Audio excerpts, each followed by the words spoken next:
Buenas tardes, Luciana, ¿cómo estás? Realmente no hay palabras para agregar. Lo describiste a la perfección.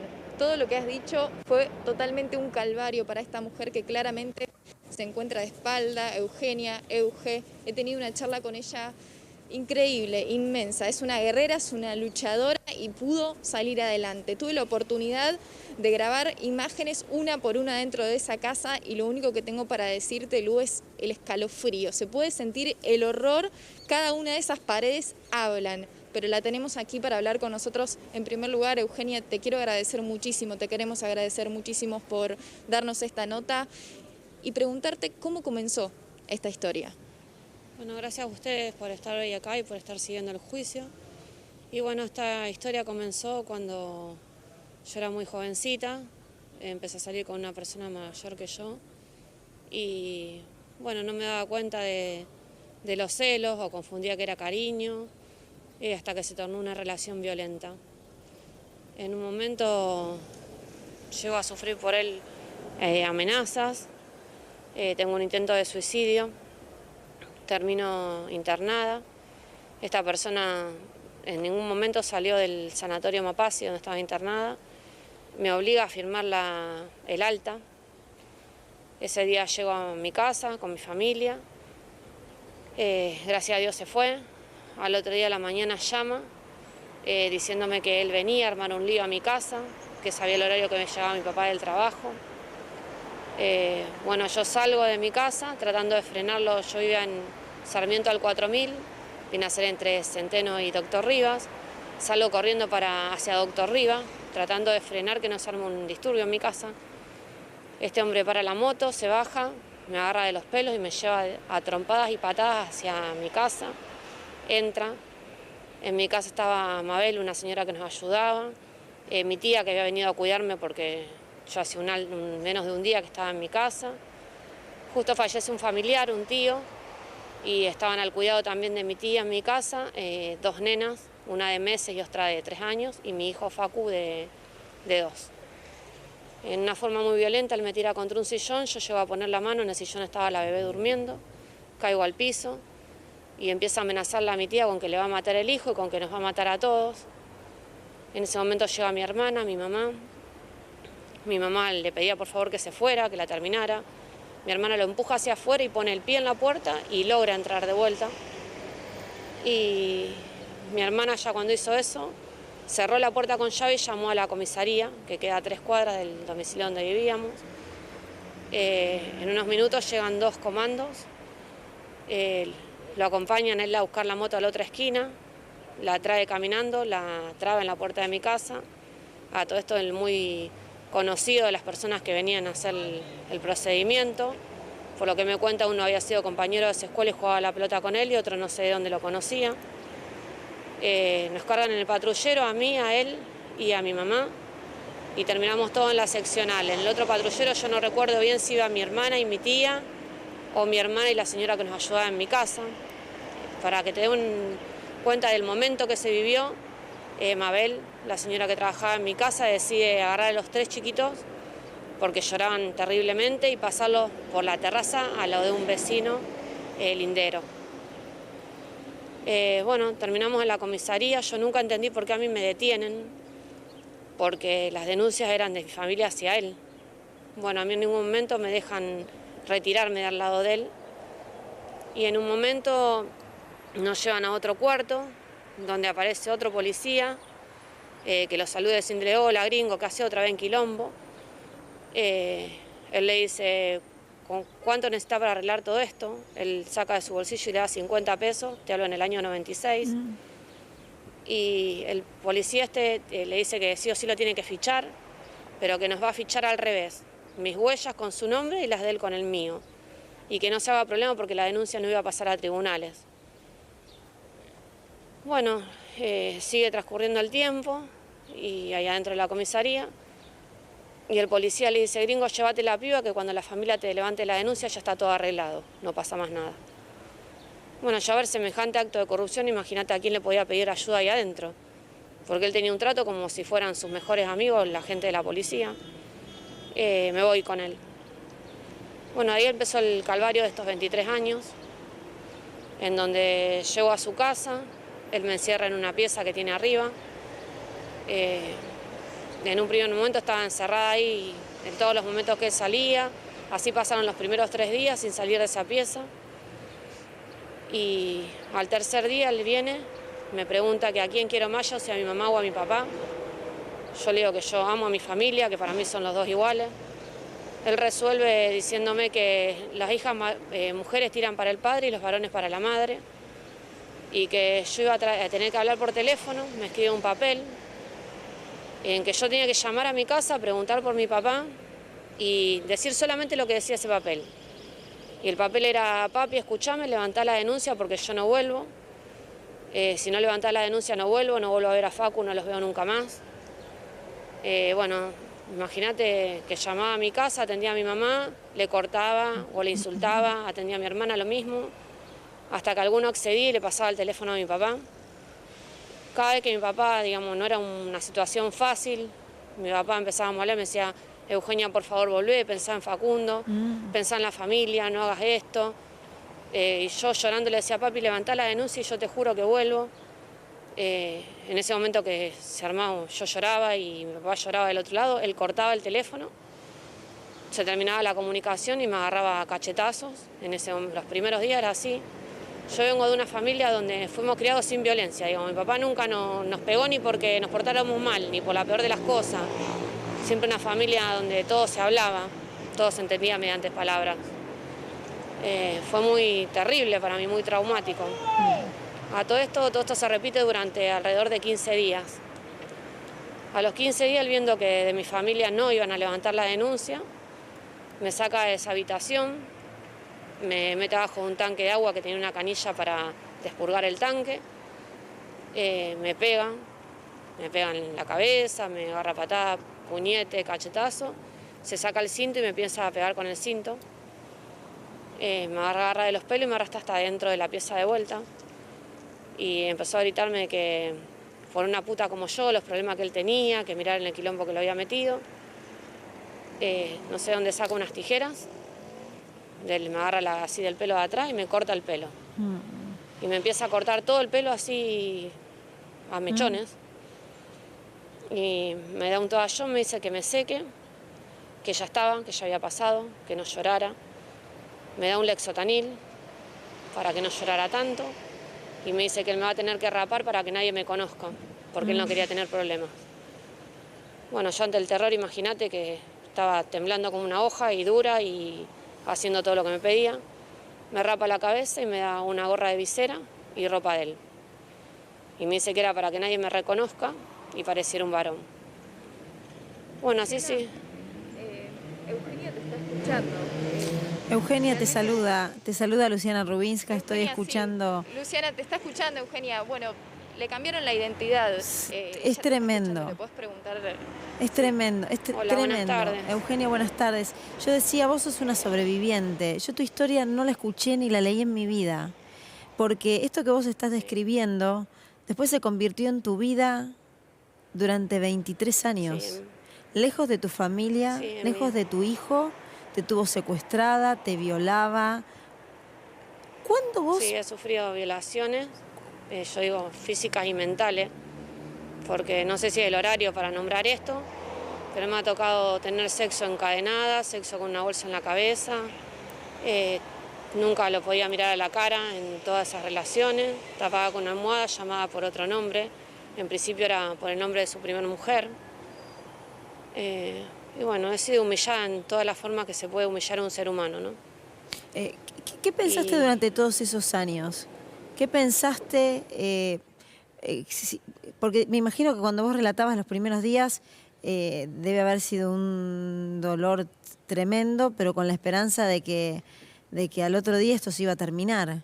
Y esto no se terminó durante gran parte de tu vida. Mi sensación siempre, los primeros días era, estoy viviendo una pesadilla, estoy teniendo un sueño, pero con el correr de los días vos te das cuenta que es mentira y que no te despertás y que es la realidad que te toca.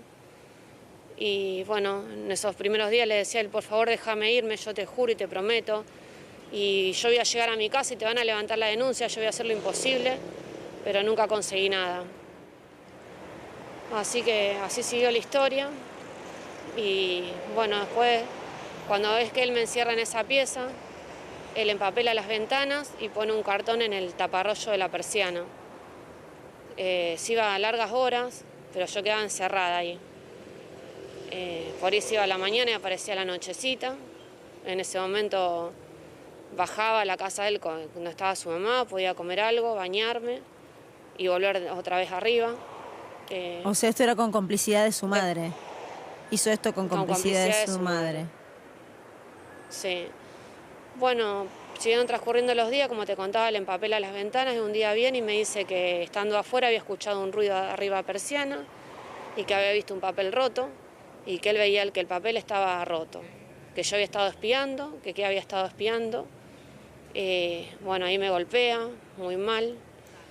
Se va y vuelve como a las 2 horas, vuelve con una cadena y un candado y me dice que él va a tener que tomar la decisión de encadenarme para no tener que pegarme a cada rato ni todos los días, porque era que yo trataba de mirar para afuera o pedir ayuda. Así que me hace acostar en la cama, mide que la cadena, que desde mi pie atado a la cama, yo no llegara a acceder a ninguna de las ventanas. Bueno, así fueron transcurriendo los días y siempre con las amenazas de que le levantaran la denuncia porque él era un tipo jodido, que él sabía cosas, por ejemplo, de mi familia. Mi papá era sodero, conocía el reparto, conocía los barrios donde él repartía. ¿Y ahora qué pasaba con tu Las familia, amenazas... Eugenia? Me imagino que se acercaron, que pasado el tiempo habrán querido saber de vos. Mi familia, por lo que yo me entero, estuvieron desesperados sin saber de mi paradero durante los primeros días. Después mi mamá ha puesto un abogado en su momento, que el abogado se retiró. Le dijo, señora, yo la acompaño hasta acá, pero he recibido amenazas contra mí, contra mi familia, y no la puedo representar más. Por ejemplo, se jactaba siempre de que conocía a la policía, en ese momento jefe de policía, a jueces, a fiscales. O sea, ellos siempre entendieron que no era tu decisión alejarte de ellos y quedarte con esta persona, sino que siempre supieron que te tenía ahí secuestrada. Sí, yo creo que mi familia en un momento no entendía muy bien la realidad, pero que sabían que era una situación muy difícil. Mi papá, por ejemplo, encontrado después de alrededor de 15 años, luego de que fallece la madre de él, ordenando un placar, encontré una carta de mi papá, donde dice esa carta, hija, por favor, volvé, mira que nos está destruyendo como familia. Y en el final dice, te quiero y te voy a querer siempre, pero si no me contestás, sé que esta carta nunca llegó a tus manos. Y yo después, bueno, al poder escaparme y reencontrarme con mi familia, me entero por un vecino que mi vecino lo acompañaba y mi papá solía tirar una carta alrededor de una vez por semana, de las cuales nunca me llegaron ninguna, a excepción de que encontré esta. ¿De qué te aferraste? ¿En qué te aferraste, Eugenia, para sobrevivir durante esos 23 años, estando además lejos de tu hijo, que en ese momento tenía 2? Mi hijo tenía 2 años, había cumplido 2 años hacía alrededor de 15 días. Yo creo que me mantuvo viva las esperanzas de que no iba a ser eterno, pero así transcurrían los años. Me mantuvo viva el acostumbrarme a hacer todas las cosas que él quería, cuando él quería, como él las pedía. Y él tenía una frase horrorosa, digo yo, que era que el ser humano es un animal de costumbre. Y yo recién cuando pude obtener mi libertad, mi sensación fue que fue un perrito adiestrado durante 23 años para no ser castigado. Y bueno, y traté de pensar, en muchos momentos pensé que era el costo que me tocaba pagar para que no le pase nada a mi familia, porque él, por ejemplo, venía con información de, mirá, a tu hijo lo cambiaron de jardín, está yendo a 2 cuadras de la casa de su otra abuela, o venir un día y decirme, mirá cómo lo cuida el padre, que lo manda a una escuela a doble turno acá a 3 cuadras. Yo en un momento pensaba que él quería como volverme loca con las cosas que me decía, pero ahora cuando me reencuentro con mi familia, me entero que las cosas son verdad. Ahora, tenía, Eugenia, por ejemplo, control. ¿sí? ¿Cuántas veces intentaste escaparte? 3 veces. ¿Y qué pasó y cómo fue la vez que lograste escaparte? La última vez que logré escaparme, yo nunca tuve que tener acceso a mi documento. Digamos, en la época, porque pasaron muchos años, en la época que se votaba por escuelas así distintas, hombres y mujeres, él me llevaba a votar bien temprano a la mañana, se paraba en la puerta de la escuela, hablaba con el gendarme, le decía si lo dejaba, le permitía pasar para ver la planilla de votación, entraba conmigo, me dejaba en la fila y me esperaba con el gendarme en la puerta. Yo en realidad nunca supe a quién pedirle ayuda y creía que nadie podía ayudarme. Tenía miedo hasta de hablar con la policía, pero fíjate el primer suceso que me tocó pasar. Y él era una persona que tenía muchos conocidos. ¿Qué pensabas, que no te iban a creer? Todo el mundo, hablaba con todo el mundo. Pensaba que nadie me iba a ayudar o que, qué sé yo, me podían llevar a una comisaría a hacer una denuncia y iba a aparecer o iba a hacer desaparecer los papeles o iba a tener que volver con él y que iba a ser peor. Y como te contaba, en las últimas elecciones, él me dice a mí que me da los documentos de él y mío y me dice que los guarde en la carterita donde él llevaba su documento, el mío, los papeles, los vehículos en los que andaba. Y yo ese día decidí sacar mi documento y escondérmelo entre la plantilla de la zapatilla y la suela, pensando que siempre estuve buscando el momento en el que pudiera, digamos, escaparme y ganar una ventaja en la que él no pudiera encontrarme. Y bueno, sucede que este hombre tenía una manía como de barrer la vereda porque ponía autos a la venta y era una época en la que caían muchas hojas, en un barrio con gran arboleda. Y yo tenía que levantarme a la hora que él quisiera y barrer la vereda, el cordón, a veces barría hasta una cuadra, para que no le vuelen las hojas abajo de los autos, barría la vereda de dos vecinos, la vereda de él. ¿Y él vigilándote? Bueno, ese día a las 6 de la mañana. Y él vigilándome. Yo nunca salí, digamos, logré empezar a salir cuando su mamá se enfermó, a hacer los mandados y todo, pero siempre en compañía de él. Él nunca se despegaba al lado mío. Él, por ejemplo, me llevaba a la verdulería, estaba al lado mío, me llevaba un chino, se ponía a hablar con el seguridad, me esperaba en la puerta. Digamos, siempre él parado, mirando la puerta de salida, sabiendo si salía ahí adentro. Y bueno, en esas últimas elecciones recupero mi DNI. Bueno, como te contaba, ese día él me hace salir a barrer las hojas. Junto a todo entra, se vuelve a acostar a dormir y me despierta como a las 2 horas. Y me dice que la vereda está sucia, que salgamos de vuelta. Salgo con todo, palita, balde, escoba para juntar las hojas. Estaba barriendo y me dice, disculpa los términos, me dice, dale boluda que me estoy cagando, entra. Bueno, yo junto las cosas y entro, y cuando abro la puerta del pasillo, la segunda puerta, esperándola él, me doy cuenta que él entra apurado, que pone los ganchos pero no los candados. Y ahí dije, esta es mi oportunidad. Él, por ejemplo, para ir al baño, yo me tenía que sentar en el patio de la casa y él iba al baño adentro y prendía el televisor o la radio, porque no podía escuchar ningún ruido ni saber que yo estaba adentro.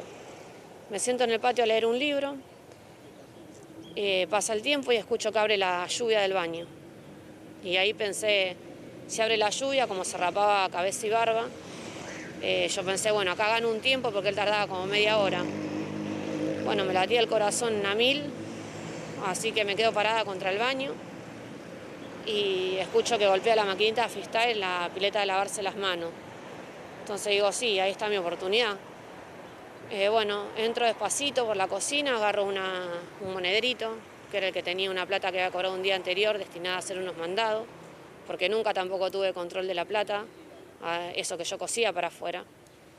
Estoy en una caja común donde se anotaba lo que entraba y lo que salía, y él tenía control de eso. Y agarro de la máquina de coser esa carta que te comento que encontré de mi papá, 2 fotos que era lo único que yo tenía de mi hijo, y un teléfono celular, porque él, por ejemplo, era mecánico de motos y a veces le pagaban con celulares sus trabajos, entonces él compraba un chip, lo instalaba, llamaba a su propio teléfono y lo hacía que se quede sin crédito. O sea, perdóname, vos en esos 23 tenía... años a tu hijo no lo viste ni de lejos. No sabías nada, la única información que tenías era con las amenazas que este energúmeno te brindaba, y ahí sabías que estaba vivo, que estaba bien. Ahí sabía que mi hijo estaba vivo y sabía los movimientos de mi hijo, como también sabía en un momento los movimientos de mi hermana que iba a la Facultad de Medicina, en qué sala estaba, si iba a particular, mi cuñado donde trabajaba, mi primo qué hacía, si había cambiado el auto, si había cambiado la moto, mis tíos, mis abuelos. Bueno, entonces yo te interrumpí, Eugenia, perdóname. Vos ahí agarraste las cosas, agarraste el monedero, encontraste las cartas y te fuiste, corriste. ¿Qué hiciste? Sí, salí tratando de hacer el menor ruido posible, abrí la puerta del medio, la segunda puerta saqué los ganchos y con el corazón en la boca, sintiendo que me mataban, corrí hasta Boulevard 6, viene a ser media cuadra. Y mirá cómo sería el miedo que tenía, que me agacho atrás de un volquete de residuos estos de chapa, pensando que algún vecino podía contarle, tu mujer se escapó o tu mujer está ahí, y que me venga a buscar y me entre de vuelta por la fuerza. Y nadie se daba Justo cuenta. paré un taxi. O sea, nadie del entorno, salvo la madre que fue cómplice, el resto de los vecinos, nadie se dio cuenta que te tenían secuestrada. Yo creo que eso no, pero que los vecinos han visto golpe, por ejemplo, estar barriendo y que me parta una escoba en un brazo, que me tire todas las cosas al piso, que me trate que me basure y me insulte en la calle y me haga entrar. Pero la gente tampoco, es como que la gente no se involucra por el miedo también que le imponía en el barrio. Bueno, entonces estabas ahí, pensaste que, bueno, eso de que no te vea ningún vecino y... Y tomé un taxi, me fui hasta un surtidor que no tenía idea de lo que valía un taxi, viste que el comentario de los taxis son re caros y no sabía hasta dónde llegaba con 640 pesos. Así que me dirijo a un surtidor en la calle Italia y Pellegrini, donde él iba habitualmente a cargar nafta. Con ese celular que te cuento que me llevé, le pido a la chica del mini market si me puede hacer el favor de cargarlo y de darme wifi. Y le digo que no voy a consumir nada, solamente voy a usar la cabina telefónica. Entonces llamo a la casa de mi mamá siempre para ponernos el alerta a mi mamá y a mi hijo de que no lo abrieran, de que no dieran señales de que estaban ahí. Y en la casa de mi mamá no me atendía nadie. Bueno, desesperadamente empiezo a buscar por la guía de teléfono a los vecinos del barrio de mi mamá. Bueno, pasaron tantos años que había familias que no vivían, había vecinos que habían fallecido. Me logro contactar con 3 vecinos, quienes no me brindaban información, me decían hace un tiempo que no la vemos a tu mamá.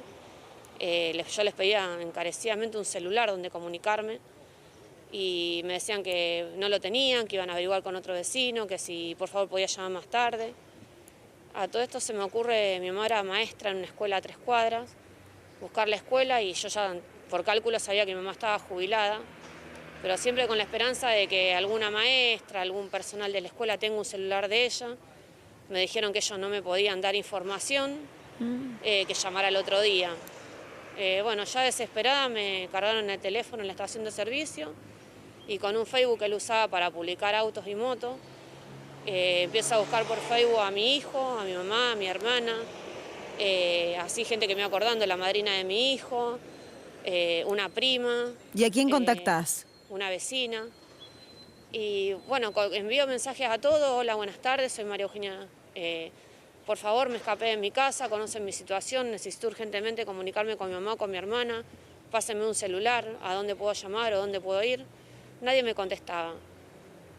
Bueno, ya desesperanzada, me viene a la cabeza una tía, prima hermana de mi papá. La busco en la guía, me atiende.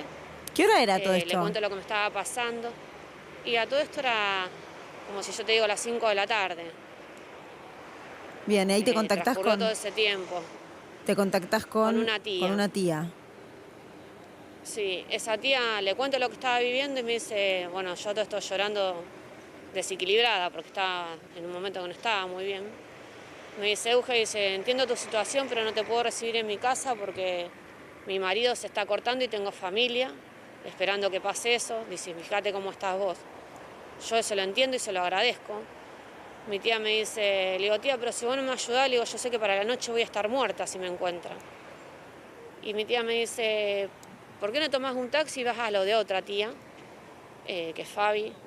Y le digo, tía, yo sé que es uno de los lugares donde él primero me va a ir a buscar. Ay, por favor. Entonces, mi tía se plantó y me dijo, mira, Eugenia, si vos me decís que para la noche estás muerta y te matan dentro de 10 minutos, por lo menos lo intentaste. Tomá un taxi y anda allá que yo ahora hablo por teléfono que te esperen. Y bueno, ahí salí, tomé un taxi, llegué a la casa de mi tía Fabi y bueno, fue como volver 23 años atrás, cómo me recibieron, cómo me cebaron un mate, cómo me abrazaron, cómo sentí que estaba intacto ese cariño de familia, ese apoyo de familia. Y ellos logran contactarse por celular con mi hermana que vive en otra provincia. Y mi mamá estaba operada hace unos meses del corazón viviendo en otra provincia. Bueno, y ahí se fueron desencadenando las cosas ¿Y cuando tu mi papá? hermana habla conmigo. Mi papá falleció, desgraciadamente, y es uno de mis dolores más grandes porque no lo vi y siento que nada me devuelve el último abrazo con mi papá. El no llegar a verlo, el no llegar a contarle lo que pasó, el no llegar a abrazarlo. Es un dolor que creo que lo voy a tener hasta el día que me muera, ¿no?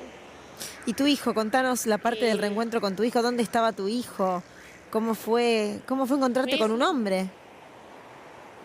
y la verdad que fue sorprendente. eh, Dejar un bebé de 2 años y encontrarte con un chico de 25.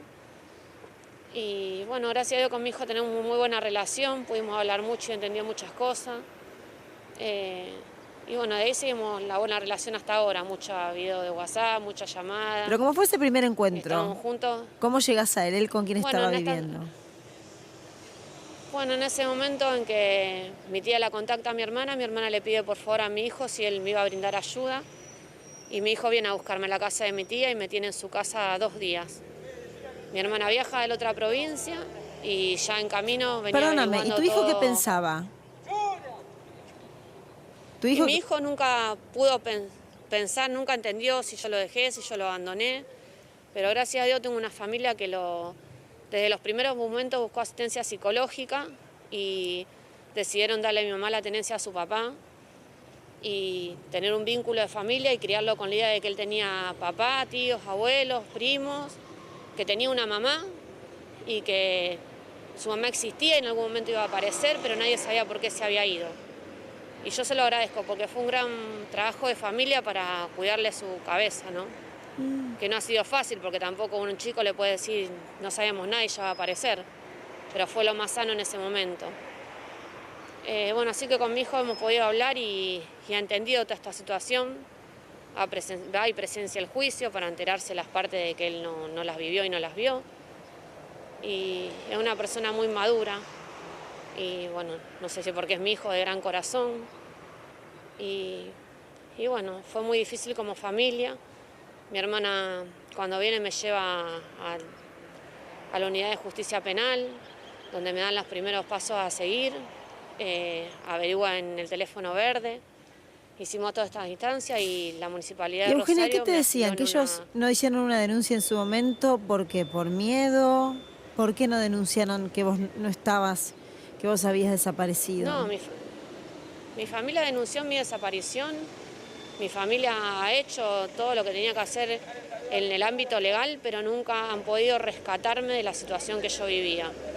Creo que son por las extorsiones, las amenazas y los contactos de este hombre. ¿Y quién te escucha? Vos ahí lográs Y, escaparte. Te encontrás con tu hijo después de 23 años. sí. Vas a hacer la denuncia, inmediatamente vas a hacer la denuncia. ¿Cómo lográs que lo enjuicien?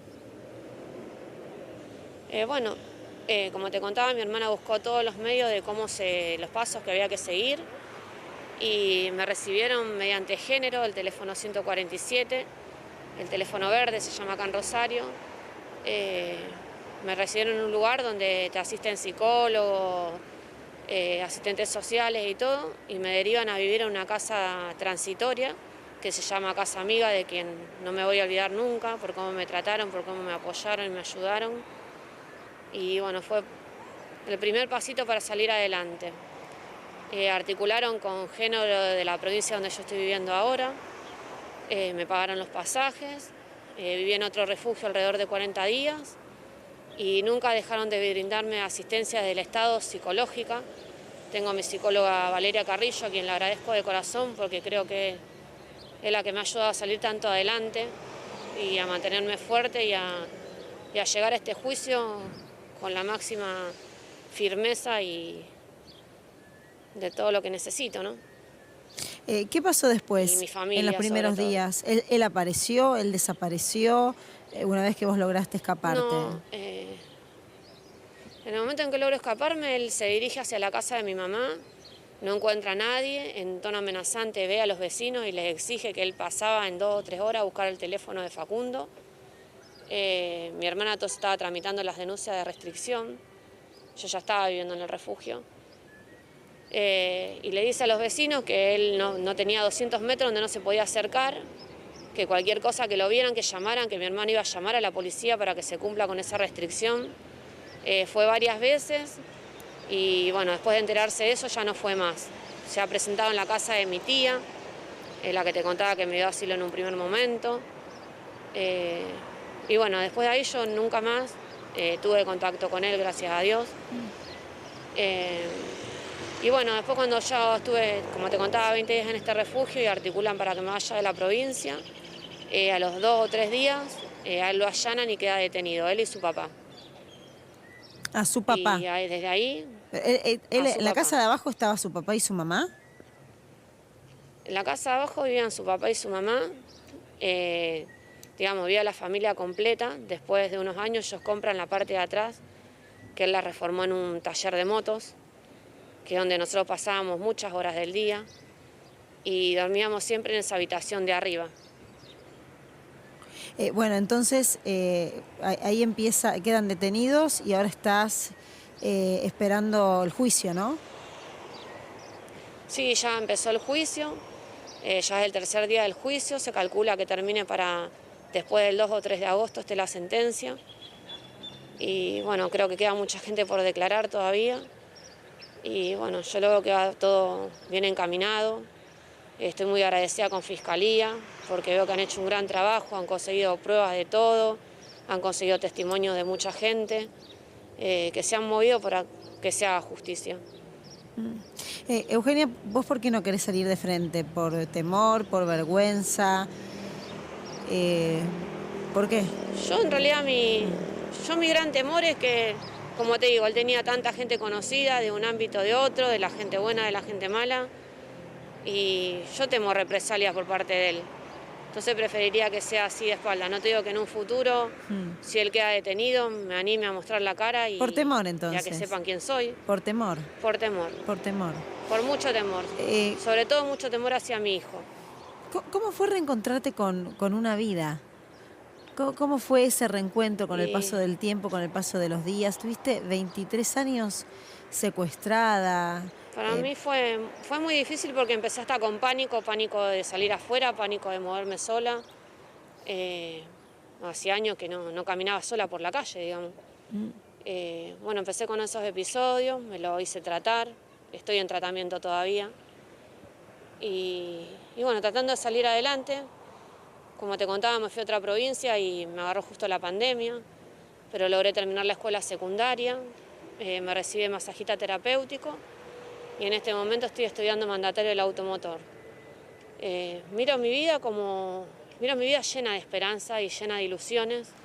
Mi mayor ilusión sería tener a mi hijo al lado mío, viviendo en la misma provincia, para tener ese vínculo que lo tenemos, pero más físico, más de abrazarnos todos los días, esa cosa de familia que uno necesita.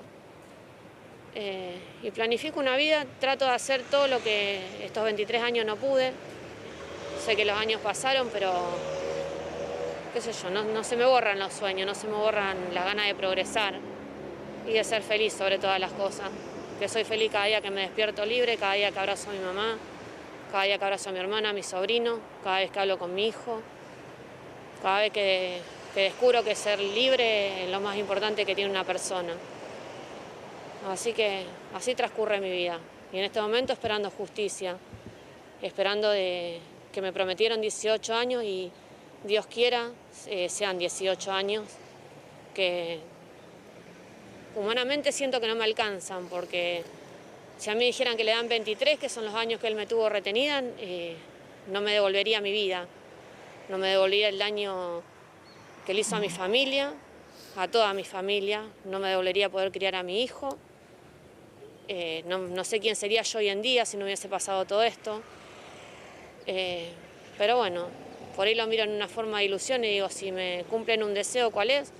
Y que me sienten en la máquina del tiempo y volvamos 25 años atrás donde nunca lo conocí.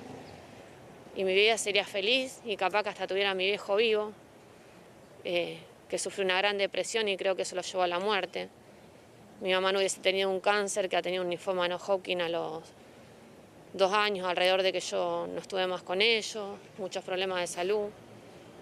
Mi hermana se le truncó parte de su vida y de su carrera a raíz de todo esto. Entonces, Pero Eugenia, ese sería sos mi joven y sueño, se te pero escucha entera, ¿sabes?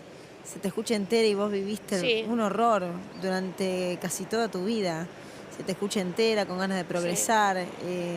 Me, me- me conmueve tremendamente escucharte con esa fortaleza, con esas ganas de vivir, con el tiempo que es verdad, no vuelve ni nadie te va a devolver y nadie te va a hacer olvidar la pesadilla que viviste durante más de 8.000 días. Pero todavía tenés un sí, es lo camino que, re largo por transitar. Y la verdad que es muy conmovedora la historia que lamentablemente te tocó vivir, pero que hoy afortunadamente podés contar. Porque me imagino que sí. durante todo ese tiempo habrás pensado que en algún momento te iba a matar. Sí, yo en realidad sentía que iba a terminar muerta. Es malo, una persona que andaba armada y me ponía el arma en la cabeza, me decía, si vos ya no aguantás más, pegate un tiro, así yo después me pego un tiro yo. Y terminamos con todo esto. Así que siempre fue vivir con mucho miedo, con demasiado miedo. Yo ahora valoro el ser libre. Para mí cada día que yo salgo y miro un árbol y camino por la calle y tomo viento en la cara y no siento miedo de que nadie me esté persiguiendo en donde estoy viviendo, me siento muy feliz. Y bueno, en este momento esperando este juicio, como te decía, muy ansiosa y esperando que se haga la justicia de los hombres, que es la única justicia que podemos esperar. Y Eugenia, agradecida, agradecida con todo el mundo. él te tuvo, bueno, sí, vos lo contaste sin tu documento, o sea, te fraguó la identidad, te puso otro nombre, te cortó el Sí, pelo. en realidad mis vecinos me conocían con el nombre de Lucía y cuando él me presentaba delante de otras personas que venían a hacer un negocio con él o algo, me presentaba como Lucía Pucio. Yo nunca caí en la magnitud de por qué el nombre y por qué el apellido, pero después me dijeron, fijaste hasta la hazaña con la que te pone un apellido. Por el Eh, clan Pucho. desgraciadamente, claro, desgraciadamente de una familia horrorosa, ¿entendés? Te quiero decir hasta dónde la hazaña de él. Y ¿Cómo era bueno, un día de todos esos días? ¿Cómo era un día tuyo? ¿Cómo te levantabas? ¿Qué pasaba? ¿Qué hacías? ¿Qué te hacía hacer? ¿Cómo era un día en tu del vida? último tiempo te puedo contar cómo era un día, levantarme a la hora que él quería, dormir a la hora que él quería, bañarme si él quería, comer si él quería. Porque, por ejemplo, él comía, pero si estaba enojado, yo me arrodillaba al lado de la mesa y rezaba como un loro, un Padre Nuestro, Rezaba. una Ave María, un Gloria, sí, mientras él comía. Y después de que él terminaba de comer, me pedía que me humillara ante Dios para pedirle perdón por lo prostituta e hija de puta que era. Disculpa los términos, por Mm, favor. mm. Eh, Así hasta que él se cansaba y me autorizaba a levantarme otra vez. Y después, como si nada, me decía, lavate la cara, llorás al pedo, mira cómo me hace poner. No sé, pone la pava y se va mate. Y mi vida transcurría así, cosía para afuera, en un momento cosía parado de calzado para una marca acá en Rosario, de lo que él tenía control de lo que entraba y lo que salía y entregaba el trabajo. Después empecé a coser, a arreglar ropa. El padre él tenía un taller de aparado de calzado y tenía un cartelito y la gente venía y dejaba ropa a coser.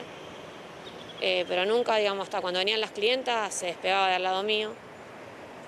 Y en un momento me empecé a fabricar mochilas y bolsos y él los publicaba por internet y así vendía.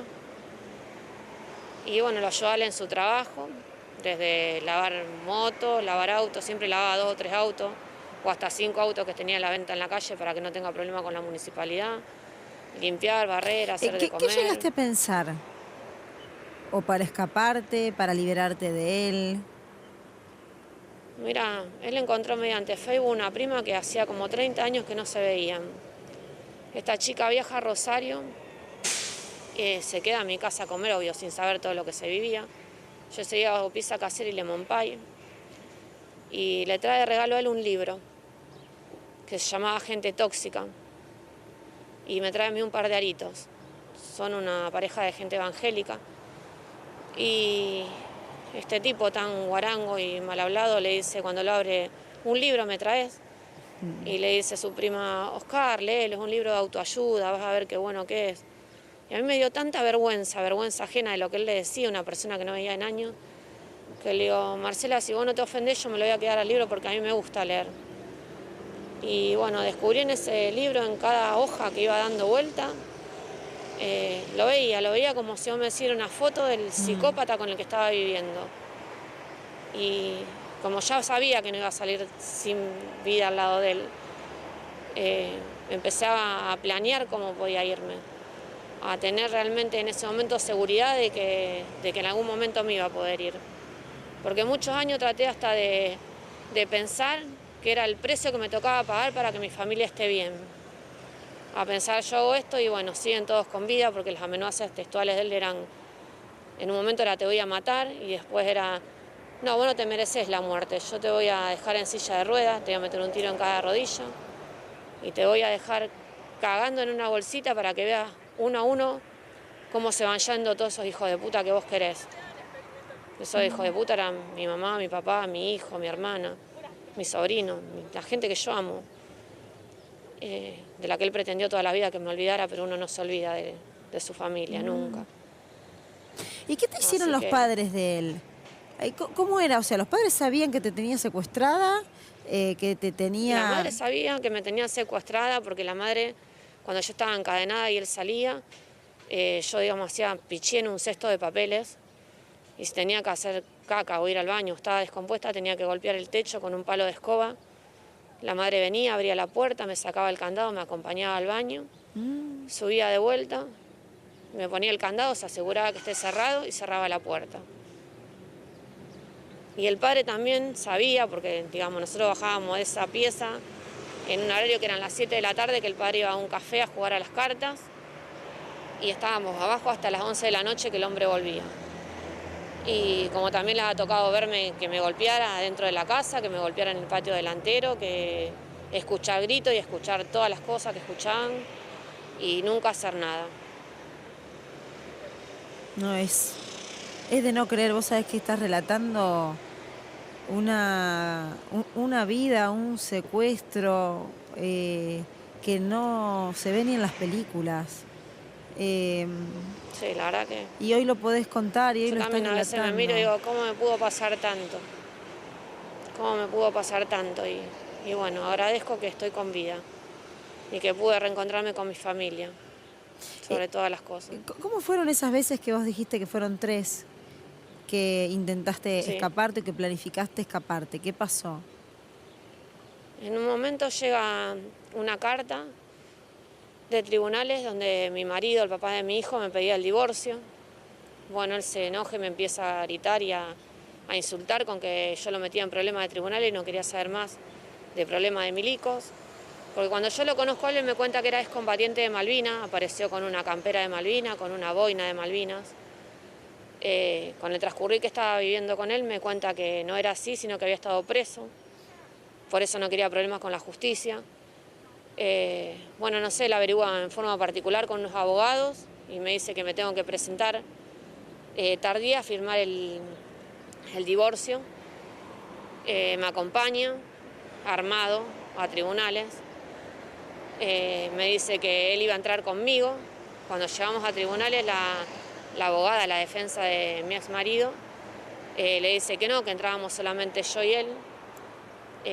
Cuando entramos a los tribunales, vaya, digamos, a la oficina de tribunales, yo le agarro a la abogada y le cuento lo que me estaba pasando y que yo sabía por lo que él me había contado que tribunales cada juzgado tenía 2 puertas, que yo necesitaba escaparme y que necesitaba irme por otra puerta y la mujer me dice, yo te acompaño y andate conmigo. Y le digo, no, porque yo sé que de acá viva no salgo. Bueno, la mujer accede y habla con el juez, al que se ve que le cuenta todo esto porque yo no estaba presente. Yo entro, firmo los papeles, el juez me pregunta si era verdad que me quería ir por otra puerta, le digo que sí, le cuento lo que estaba pasando y el juez me deja salir por otra puerta. Bueno, tomo un taxi, siempre con miedo a volver a mi casa porque sabía que era donde me podía encontrar o hacernos daño. Voy a la casa de una amiga de la escuela secundaria, que no la encuentro. Voy a un kiosco cercano a mi escuela secundaria, que es la Constancio C. Vigil. Me facilitan plata para que pueda tomar un colectivo hacia otra ciudad, lindera Rosario, que tenía otra amiga. Bueno, logro hacer todo eso. Cuando llego a la casa de mi amiga me dice que a ella le parecía que mi familia tenía que saber dónde estaba, y yo le contaba que tenía terror de que este hombre me encuentre. Bueno, me convence, hablo con mi familia, me vienen a buscar, voy a la casa de mi mamá y tras reiteradas amenazas de él, porque nunca dejó de llamar por teléfono y de ser tan insistente, vuelvo con él por amenazas muy concretas hacia mi familia. Y bueno, todo eso me costó que sea más sufrimiento, más palizas, más golpes. Digamos, yo siempre pensé que no salía de ahí y que era el costo que, no sé, hasta el día de hoy no sé qué estaba pagando, pero era lo que tenía que pagar para que a mi familia no le pase nada. Eugenia, te mando un beso grande. Sos una sobreviviente, una luchadora y tenés toda una vida por delante.